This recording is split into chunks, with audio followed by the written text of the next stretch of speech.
Welcome to Coding for Kids.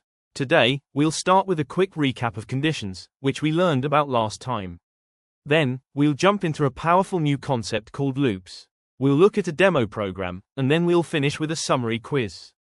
Let's quickly recap conditions. Remember how we said that computers make decisions just like people?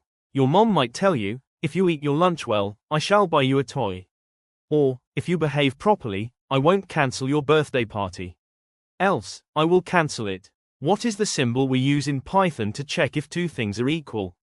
It's the double equals sign, equals equals.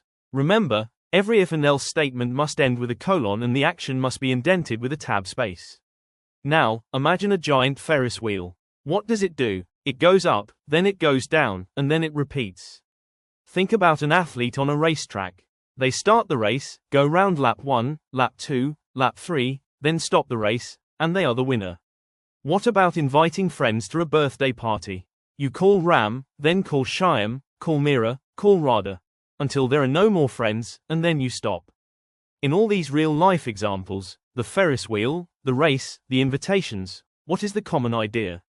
It is repetition. In coding, when we want the computer to repeat a set of instructions many times, we use a loop. Python uses a while loop for this.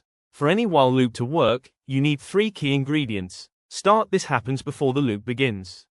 You need to set up a variable that the loop will test. For example, you might start a counter at 0, count equals 0. This is the variable that the loop condition will check. Test condition, the while statement. This is the line that uses the while keyword. It tells the computer to keep repeating the code that follows, as long as this condition is true. For example, while count less than 5, just like with if statements, you must use a colon, smiley face, right at the end of the while condition. And this is the most important part. Inside the loop, you must have an instruction that changes the start variable so that the test condition eventually becomes false.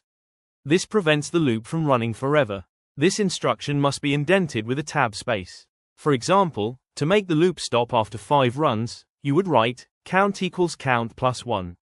This line must be indented, along with any other code you want to repeat.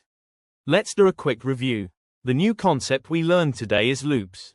What is the main purpose of a loop in coding?